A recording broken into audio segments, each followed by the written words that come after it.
할렐루야. 할렐루야. 오늘 날씨가 아침에 흐려서 그런가 여기 다들 얼굴이 이렇게 써 계시죠?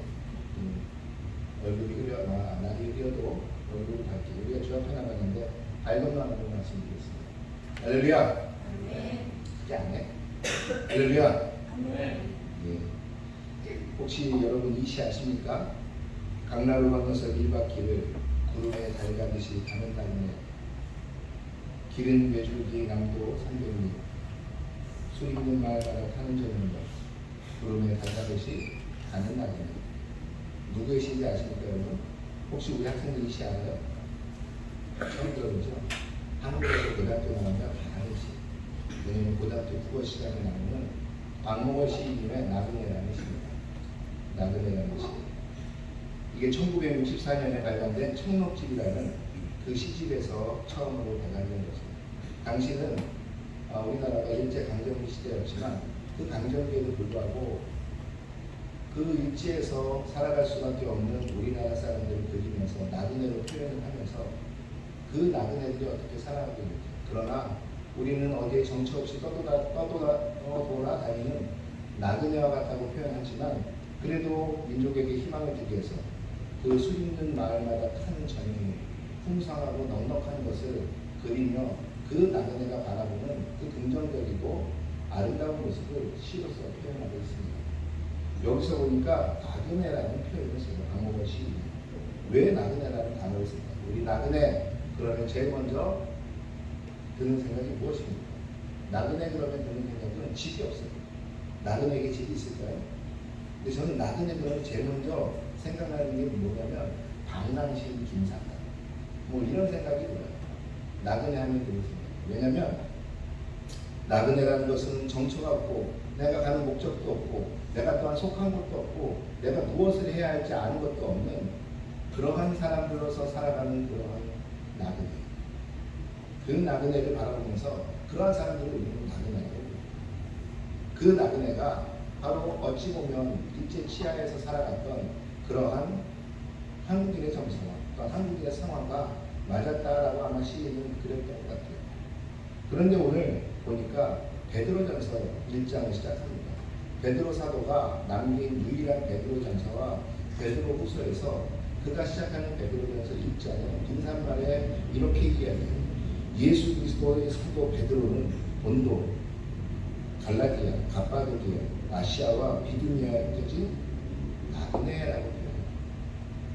편지를 쓰는데 편지를 받는 사람이 누구냐면 바로 아시아에 흩어져 있는, 본도에 흩어져 있는, 비두니아에 흩어져 있는 이 나그네들에게 편지를 쓴다라고 이야기를 합니다. 이 나그네에게 편지를 쓴다라고 이야기하는 것은 그 대상자가 나그네라는 소리예요. 다시 말하면 이 대상자가 나그네에게 내가 편지를 쓰고 있다 하면서 지금 베드로 사도가 그들이 편지를 쓰고 있는 성도들을 가르치는 말이 무엇이냐? 그것이 바로 나그네라는 것입니다. 그것도 그냥 나그네가 아니고 흩어져 있는 나그네라고 표현을 합니다. 흩어져 있는 나그네. 그러면서 이 흩어져 있는 나그네가 곧 너희들의 모습이다라고 이야기합니다. 그런데 오늘 보니까 이 말씀에 네 가지 정도, 보니까 세 가지 정도 중요한 키워드가 있습니다. 그것은 뭐냐면 첫째는 흩어진 나그네라는 것입니다. 그리고 두 번째는 이전에 나오는 택하심을 받은 자라는 것입니다. 그리고 이전에 또 나오는 성령으로 거룩함을 입은 자라는 이 세 가지. 이 나그네를 표현하며 또한 이 나그네를 어떻게 표현하느냐면 이 택함을 받았고 또한 성령으로 거룩함을 입은 사람들이다 라고 이야기합니다. 여러분 좀 전에도 박목월 시인의 나그네라는 시에서도 이야기했지만 나그네 하면 먼저 생각나고 떠오르는 것이 무엇입니까? 그것은 다른 것이 아니라 나그네 하면은 정처 없는 것이에요.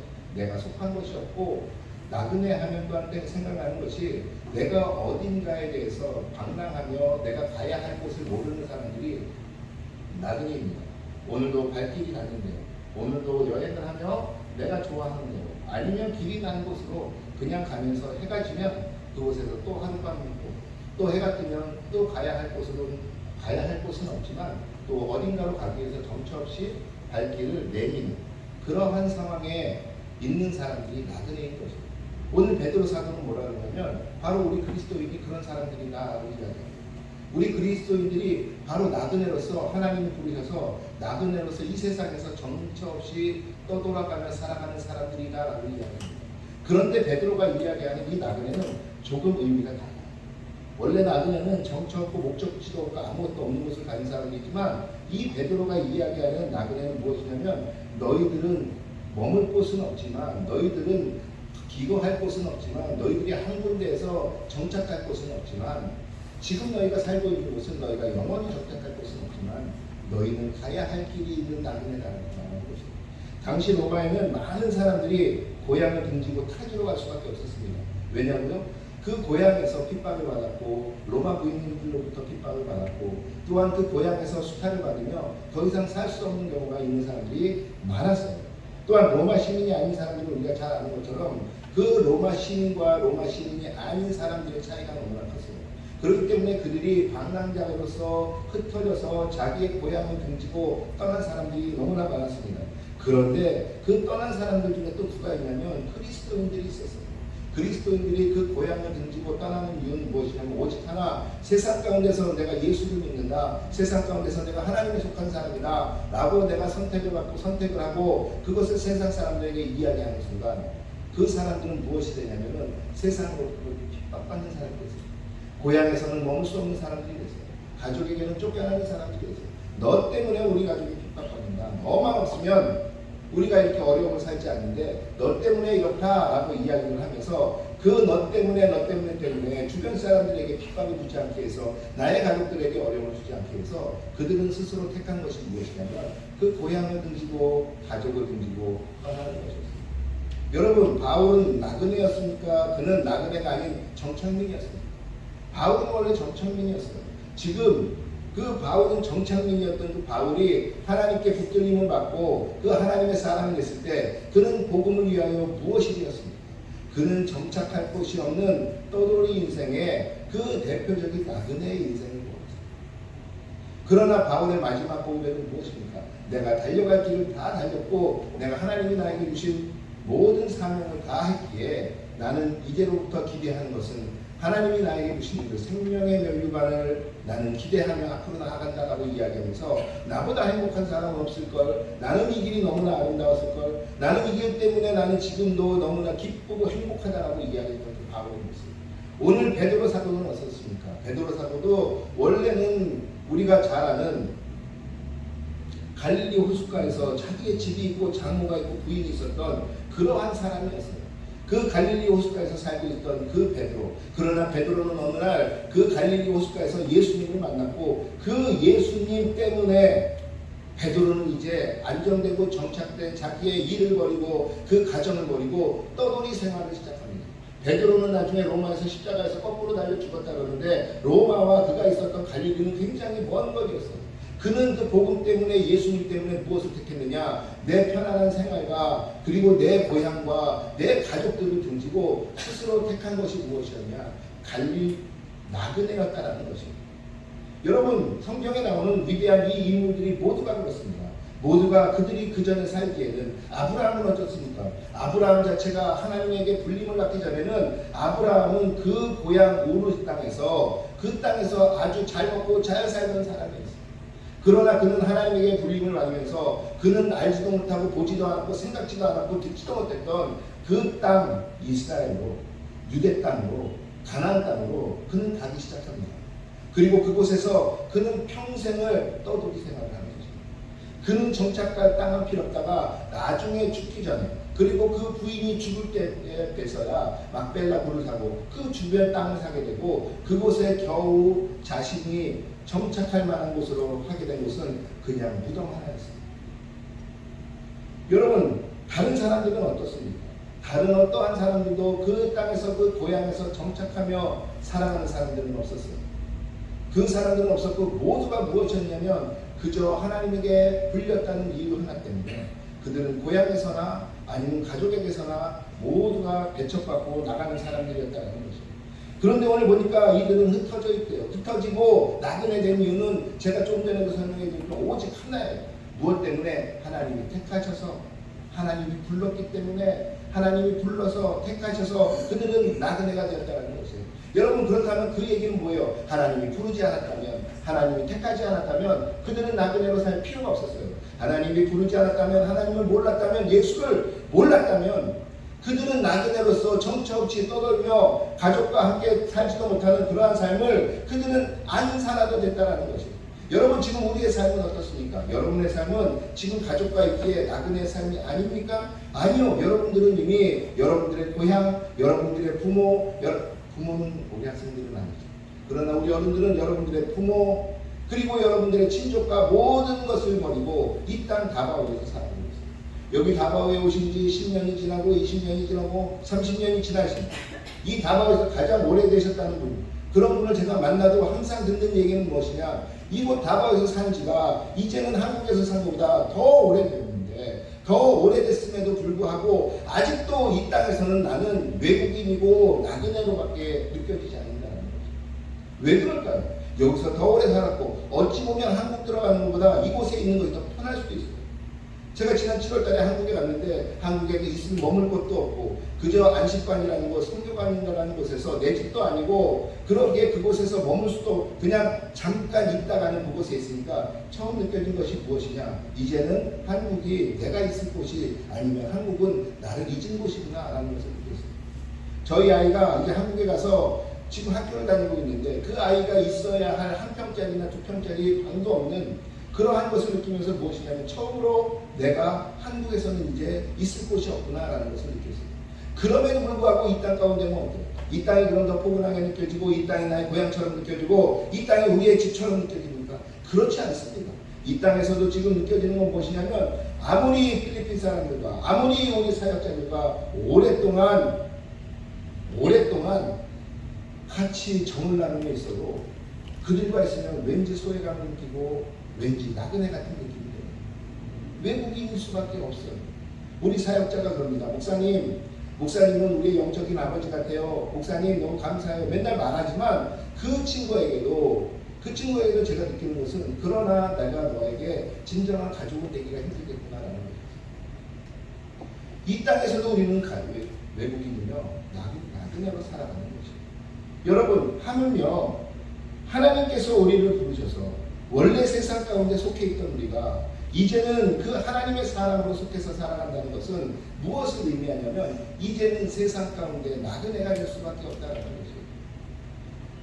예수님께서 요한복음에도 말씀하시기를 이전에는 너희가 세상 가운데 속했기 때문에 이전에는 너희가 세상에서 그 사단 원수 마귀가 너희들의 아비였기 때문에 그들은 너희를 미워했고 그래서 너희가 어려움이 없다라고 느낄 수 있었다. 그러나 이제는 너희가 그 세상에 속한 자가 아니요 그 사단 원수 마귀의 자녀가 아니기에 이제는 너희는 나에게 속했기에 이제 세상은 너희를 미워할 것이다. 그 이야기 자체가 무엇이냐면 이제는 세상이 너희의 정착지가 아니라는 것입니다. 너희의 정착지는 이 세상이 아닌 오직 하늘, 하나님께서 원래 태초부터 우리에게 만들어주셨던 그곳, 바로 그곳이 너희의 정착지라는 거죠. 이제 너희의 목표를 이 땅에 두지 말라는 것입니다. 이제 너희의 목표는 하늘에 두라는 것이에요. 이제는 지금까지는 너희의 목표와 너희의 모든 소망과 너희가 두고 있던 모든 인생의 그 끝에 너희가 소망했던 모든 것들이 이 땅에 있었다면 이제는 그 소망을 하늘에 두라는 것이었어요. 여러분, 바울 사도가 그가 청년 때 꿈꿨던 것은 무엇입니까?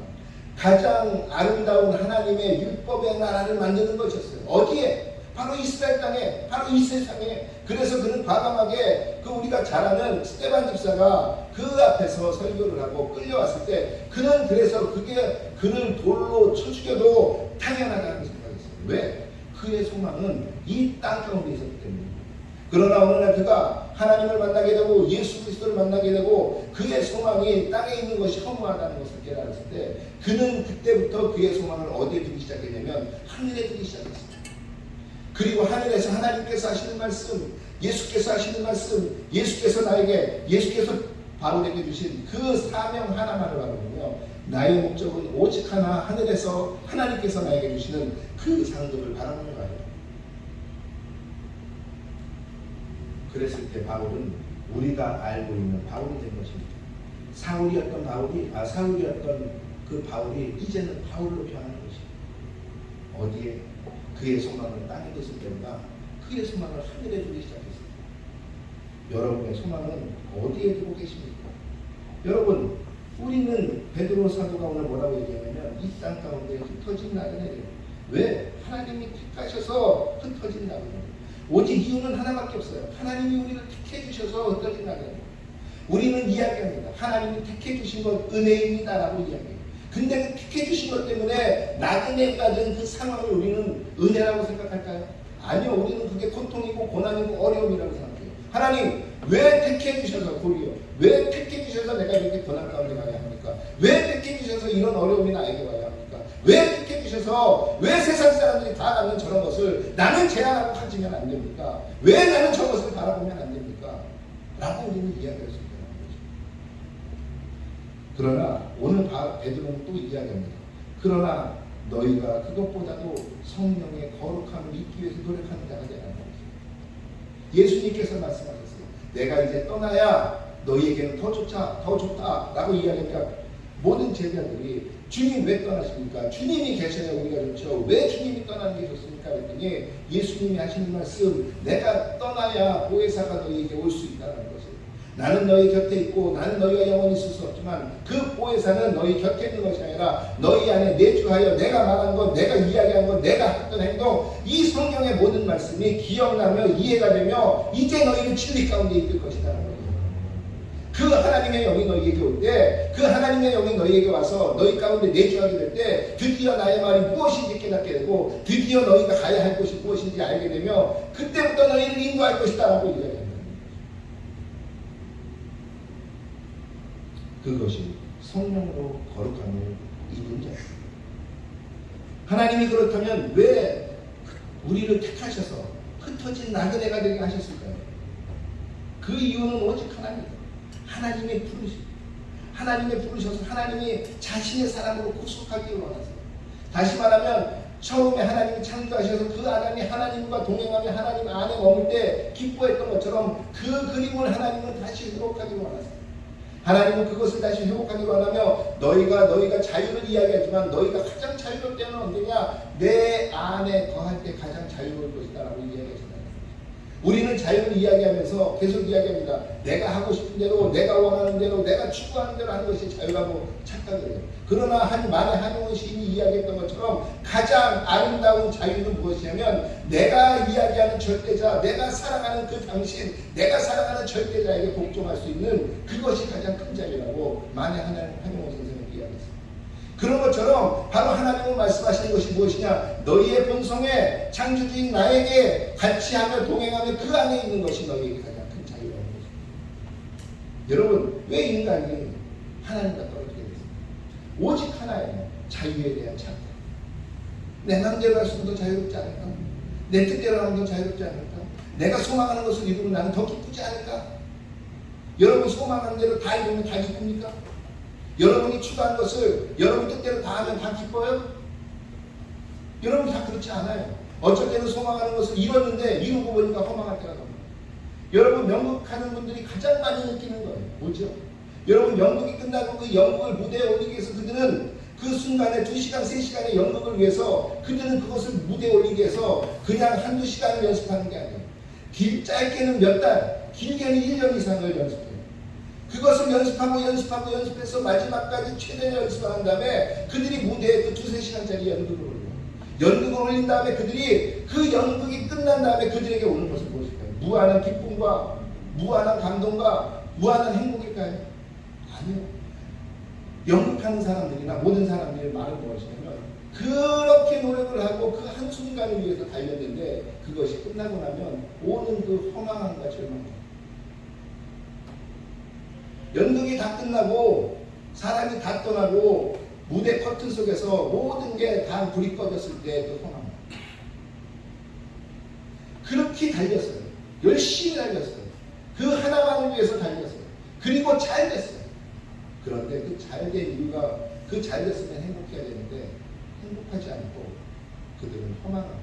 그래서 여러분 영화를 하든지 연극을 하든지 연예인들이 그 화려함 뒤에서 그 절망 가운데 왜 가장 많은 자살하는 사람들이 많아요? 여러분 소망하는 것이 그대로 다 한다면 그것이 여러분 과연 우리에게 행복이 되고 기쁨이 될까요? 착각하지 마십시오. 오직 주 안에서 주께서 주신 그 뜻을 따르며 주께서 말씀하신 그 사명을 따를 때 우리는 행복할 수 있게 그렇게 만들어진 존재들이에요. 그 존재, 그 원리에서 벗어나게 되면 그 어떤 것도 우리를 행복하게 하지 않아요. 잠깐은 행복할 수 있겠죠. 잠깐은 기쁠 수 있겠죠. 그 무대 위에서 그 황홀에 찬 기쁨은 느낄 수 있겠죠. 그러나 그렇지 않다는 거예요. 오직 어떤 것? 하나님이 부르셔서 흩어지게 된 그 이유는 무엇이냐? 하나님이 내가 너와 다시 구속하고 싶다는 것이에요. 네가 나와 같이 있어야 행복하다는 것이에요. 나와 함께 있을 때 너희가 행복하다는 것이에요. 그냥 너희가 소망하는 것을 이루는 것이 행복한 것이 아니라 나와 함께하는 것이 행복하다는 것이에요. 그래서 하나님은 부르시는 거예요. 그래서 하나님은 우리를 나그네 만드신 거예요. 두 번째는 무엇이냐? 바로 우리를 참 행복하게 만들기 위해서. 그래서 부르셨다는 것이에요. 그리고 가장 중요한 것은 무엇이냐면 모든 일그러진 관계들이 다시 회복되고, 여러분 모든 관계는 지난 우리 크리스마스 때도 말씀드렸지만 하나님의 말씀 안에서 하나님 뜻 안에서만이 이루어집니다. 여러분 우선 우리가 죄인 된 것은 다시 말씀드리지만 우리가 도둑질을 하고 거짓말을 하고 누구를 죽여서 죄인 된 것이 아니에요. 우리가 죄인 됐다라는 그 정의는, 그 명제는 성경에서 오직 하나, 하나님을 떠났기 때문이라는 것이에요. 하나님과의 관계가 틀어졌기 때문이라는 것이에요.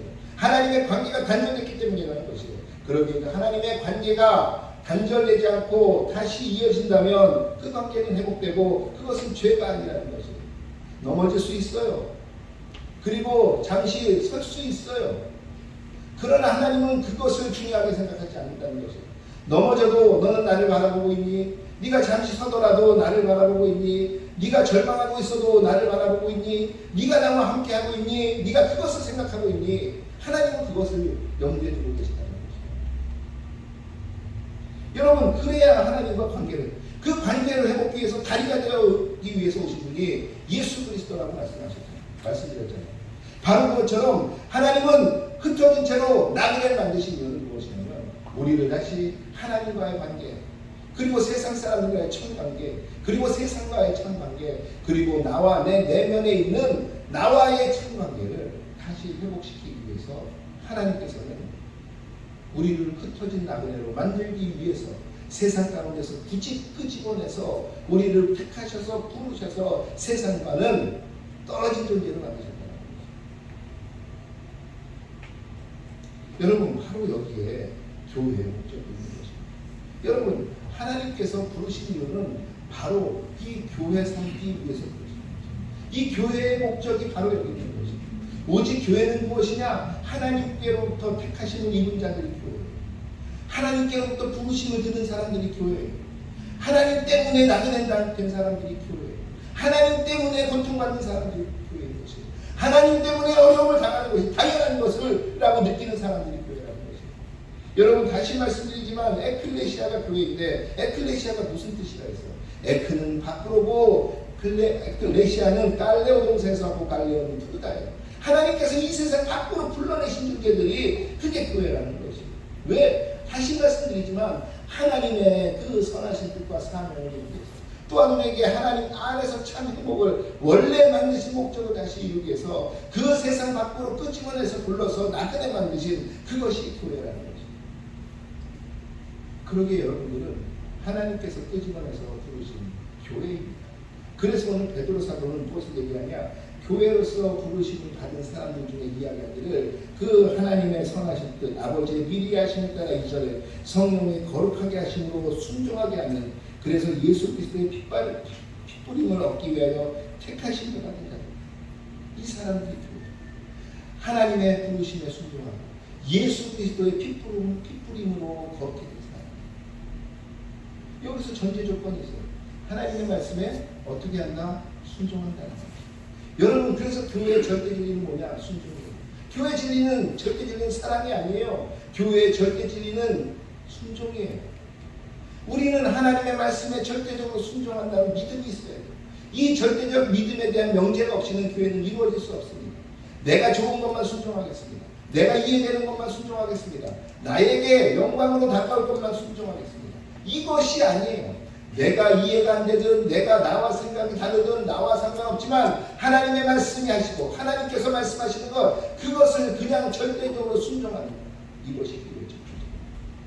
바로 순종이 교회로서의 절대 가치라는 거죠. 여러분 우리가 그러기에 하나님 뜻이라고 말씀합니다. 우리가 하나님의 뜻을 쫓기 위해서 달려가는 게 교회는 것입니다. 우리의 뜻을 하나님께 관철시키는 게 교회가 아니라 하나님의 뜻을 어떻게 해서든지 우리의 모든 것을 내려놓아 나의 모든 것을 내려놓아 그 하나님의 뜻을 찾아가기 위해서 몸부리는 것입니다. 이것이 교회라는 거죠. 왜? 그 하나님의 뜻이 곧 나를 행복하게 하고 나를 나답게 만들어갈 것이라는 절대적 믿음이 있기 때문에 그래서 교회는 말씀의 법을 따르는 것이죠. 세상의 법을 따르지 않아요. 교회는 그래서 정교분리가 되는 거죠. 왜? 교회는 세상에 속하지 않고 세상의 법을 따르지 않기에 교회는 그래서 정교분리가 되는 거죠. 그래서 교회는 정치에 관여하지 않아요. 왜? 정치는 세상법으로 돌아가는 거예요. 그러나 교회는 그 세상법 안에 있는 것 같지만 그 세상법보다 위에 있는 절대적인 하나님의 법에 우리는 복종하기 때문에 여러분 세상법이 하나님의 법을 벗어나겠습니까? 여러분 세상법이 하나님의 법보다 더 크겠습니까? 아니요. 그 세상법은 하나님의 법의 최소한일 뿐이에요. 그 하나님의 법을 지키는 자들은 이미 세상법을 지킬 수밖에 없어요. 그 하나님의 법을 지키는 사람들은 이미 세상법을 초월하는 사람들이에요. 그 사람들은 그래서 세상법보다 하나님의 법을 따른다고 얘기해요. 그 하나님의 법을 따르는 거죠. 그래서 세상 가운데서도 하나님의 말씀으로 움직이기 위해서 이 사람들을 우리는 뭐라고 부르느냐? 교회라고 부릅니다. 신학적으로는 자꾸 이런 얘기를 해요. 교회는 무리가 되어야 합니다. 교회는 공동체가 되어야 합니다. 교회는 개인이 될 수 없습니다. 라고 얘기합니다. 그러나 저는 이 베드로전서와 저는 에베소서를 연구하면서 느낀 것은 교회는 그렇지 않습니다. 교회는 하나님께서 부른 그 한 사람 한 사람이 다 교회가 됩니다. 하나님의 부르심 때문에 그것 때문에 세상에서 핍박받는 사람들은 다 교회입니다. 하나님의 부르심 때문에 구원받은 사람들은 다 보니까 교회에 있는 것이고 그 교회가 모여서 공동체의 교회를 이루는 것이고 그 하나님의 말씀 때문에 변화된 삶을 살고 하나님의 법으로 살려는 사람들 이 사람들이 교회입니다. 여러분들은 교회로서 살아가고 계십니다. 그리고 여러분들은 교회를 이렇게 알고 계십니다. 교회는 그래서 교회 안에 교회법이란 있을 수 없습니다.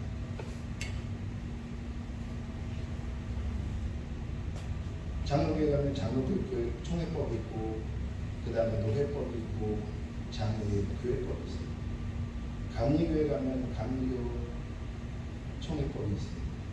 죄송하지만 저희 침례교는 총회법이라는 존재하지 않아요. 저희 침례교는 대부분의 교회가 교회법이라는 존재하죠. 왜? 이미 하나님의 말씀이 우리의 법입니다.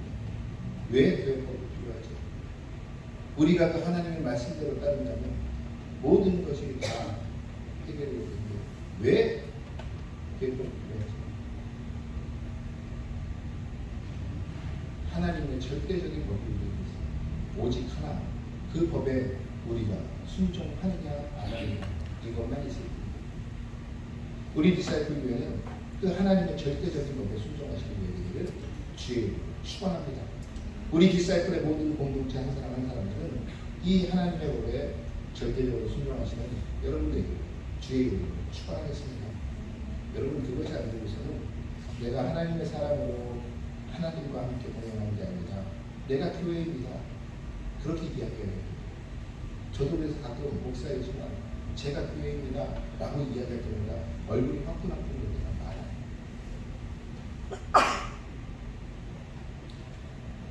흩어져서 하나님이 부르셨기에 흩어진 세상에서 나그네가 그 나그네로서 그러나 우리의 목적지는 오직 하늘에 있다는 것을 염두에 두시고 그러면서 그 나그네의 절대적인 법은 하나님의 법이 되며 그 말씀에 순종함으로 인하여 그 예수의 핏보리로 거룩함을 입은 사람들이라는 것을 증명해가며 사시는 저와 여러분들을 주의 이름으로 축원하겠습니다. 주의 이름으로 축원하겠습니다. 주의 이름으로 축원하겠습니다. 제가 저희 교회에 2021년 12월 26일날 처음 부임했어요.